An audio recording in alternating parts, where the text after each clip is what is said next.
जैसा कि आप लोगों को पता है, हम सब फ्यूचर टेंस का इंडेफिनिट और कंटीन्यूअस पढ़ चुके हैं। आज हम लोग पढ़ने वाले हैं फ्यूचर परफेक्ट। चलिए देखते हैं। जो फ्यूचर का तीसरा टाइप होता है फ्यूचर परफेक्ट टेंस, इसको हम लोग अध्ययन करने वाले हैं।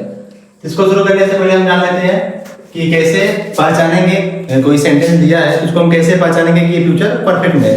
तो जो फ्यूचर परफेक्ट की पहचान होती है, जिस हिंदी वाक्य के अंत में चुका होगा, चुकी होगी और चुके होंगे, ठीक। यानी कोई सेंटेंस दिया गया है ना, और उसके अंत में यदि आपको दिख रहा है कि चुका होगा, चुकी होगी, चुके होंगे, तो हमारा किस टेंस में होगा? फ्यूचर परफेक्ट में ना। तो अब इसके आगे देखते हैं। जिस प्रकार सभी टेंस 4 टाइप्स के होते हैं, सबके पास 4 सेंटेंस होते हैं, उसी प्रकार से इसके भी होते हैं 4 सेंटेंस। जो इसका पहला होगा अफर्मेटिव सेंटेंस ना, इसके अफर्मेटिव सेंटेंस को ट्रांसलेट करने के लिए हमें इसका रूल भी जानना होगा। जो फ्यूचर परफेक्ट का अफर्मेटिव होता है, इसको ट्रांसलेट करने के लिए इसका रूल जानेंगे तभी उसको ट्रांसलेट कर पाएंगे, ठीक। तो जो इसका रूल होता है, सबसे पहले आता है subject, then helping verb. Helping verb में हमारा रहेगा विल एंड शैल, और इसके साथ हमारा जुड़ जाएगा है, ठीक। विल है यानी शैल है, और प्लस वर्ब का थर्ड फॉर्म।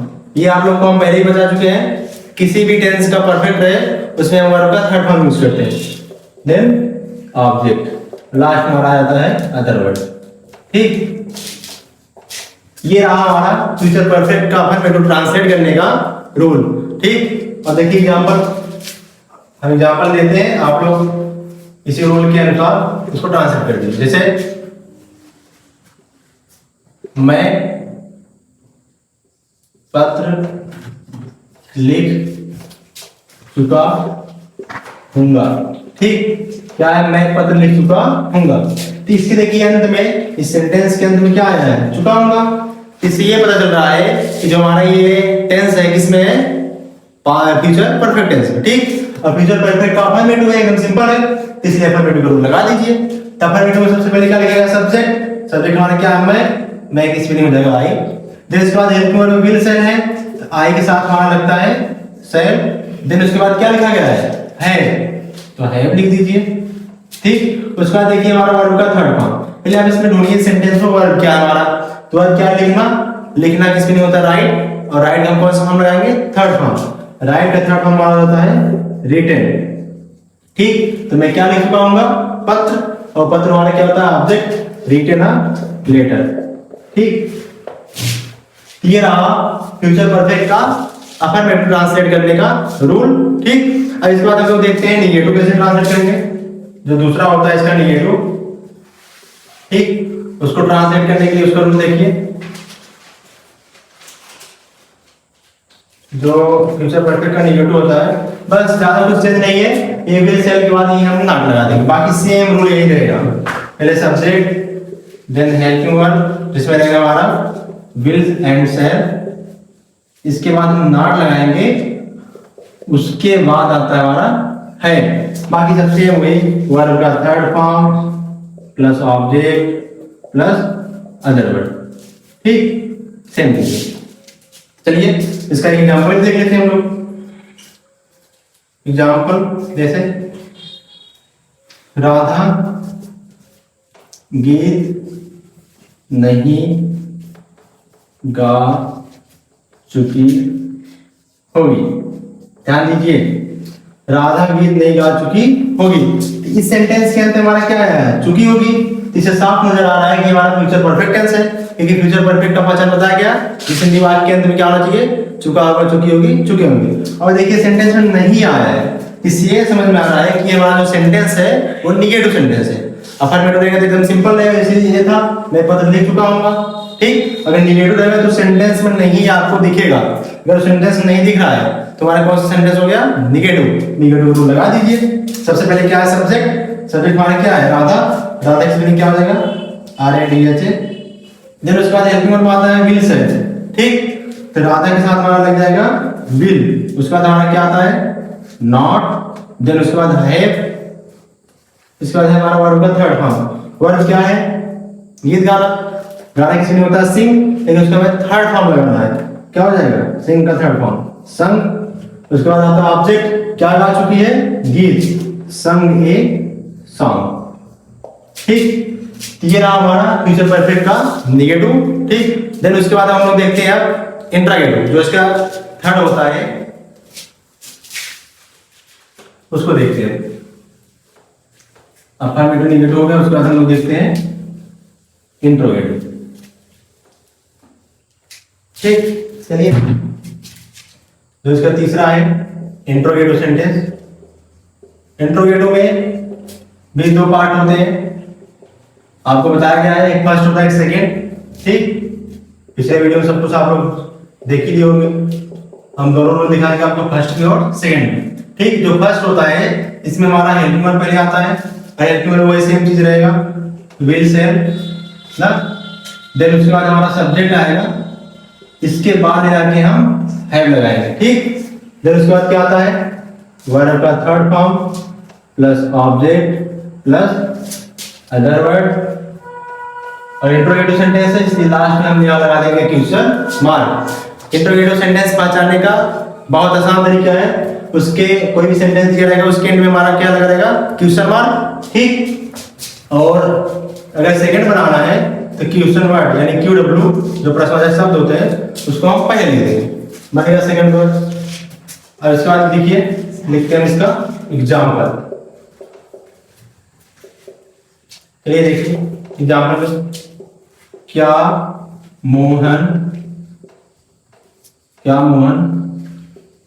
प्रयागराज पहुंच चुका होगा। ठीक, क्या है, क्या मोहन प्रयागराज पहुंच चुका होगा। ये है हमारा फ्यूचर परफेक्ट का इंट्रोगेटिव, वो भी फर्स्ट इसलिए है क्योंकि जो क्वेश्चन वर्ड है वो सेंटेंस के स्टार्ट में है। ठीक, ये हो गया, क्या मोहन प्रयागराज पहुंच चुका होगा। चलिए इसको ट्रांसलेट करिए, जब फर्स्ट है फर्स्ट वाला रूल लगाइए। इसमें क्या दिया फर्स्ट में, सबसे पहले हेल्पिंग वर्ब विल सेल, यहाँ मोहन हमारा सब्जेक्ट है इसलिए पहले लगेगा विल। इसके बाद आता है हमारा सब्जेक्ट, सब्जेक्ट क्या है, मोहन, उसको लिख दीजिए। देन क्या है, ये लगा देते हैं हम, विल मोहन है। उसके बाद क्या आता है हमारा वर्ब का थर्ड फॉर्म। अब देखिए इसमें हम समझते हैं वर्ब क्या है, वर्ब हमारा पहुंचना किसी में होता है रीच, लेकिन उसका थर्ड फॉर्म लगाना क्या बन जाएगा, रीच्ड। व्हेन विल मोहन है रीच्ड, और कहां पहुंच चुका है, प्रयागराज हमारा बन जाएगा ऑब्जेक्ट। विल मोहन है रीच्ड द प्रयागराज राज। ठीक, और लास्ट में लगा देते हैं अपना क्वेश्चन मार्क। ठीक, ये हमारा है, ये हमारा था साइलेंट कर दो। ठीक, फ्यूचर परफेक्ट का इंट्रोगेटिव फर्स्ट, और इसके बाद हम लगाते हैं इंट्रोगेटिव विद नेगेटिव। जो चौथा हमारा है इंट्रोगेटिव विद नेगेटिव, इसका चौथा टाइप। तो हम लोग देखते हैं जो फ्यूचर परफेक्ट का चौथा टाइप है, क्या हमारा इंट्रोगेटिव विद नेगेटिव। इसको समझते हैं एक बार।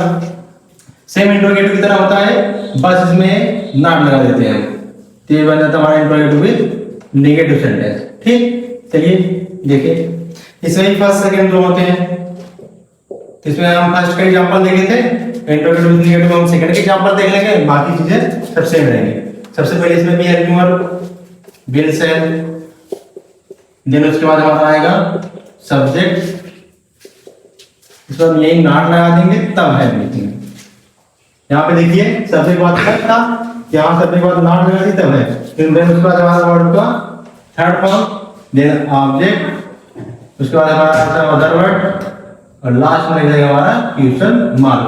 वही सेम चीज इसमें भी जाएगी, बस क्या करना है, क्यू डब्ल्यू देना। ठीक, बाकी सेम चीजें हो जाएगी, यानी इंट्रोगेटिव नेगेटिव में बस इतना ही फर्क है कि क्या होता है, यहाँ सब्जेक्ट और जो है इसी बीच में नॉट लगा देंगे, तुम्हारा क्या बन जाता है, इंट्रोगेटिव विद नेगेटिव। चलिए उसमें हम फर्स्ट का एग्जांपल देखे थे, इसमें हम सेकंड का एग्जांपल देखेंगे। ठीक, चीजें आसान हो जाएंगी। जैसे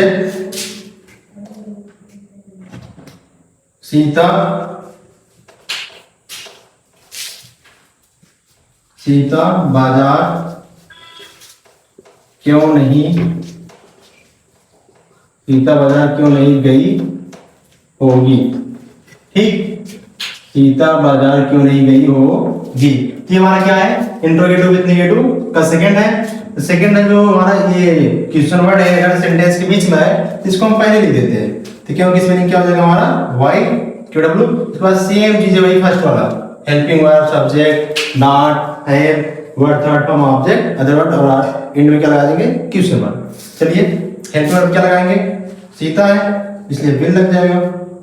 देन सब्जेक्ट हमारा क्या है, सीता, उसके बाद नॉट, फिर हैव, फिर आता है हमारा थर्ड फॉर्म जाना की स्पेलिंग गो होता है, उसका थर्ड फॉर्म क्या बन जाएगा, गॉन। ठीक, फिर ऑब्जेक्ट कहाँ गई होगी, बाजार, गॉन टू मार्केट। ठीक, उसके बाद आता है हमारा अदर वर्ड में कोई चीजें नहीं बची हैं, लास्ट में हम लगा देंगे क्वेश्चन मार्क।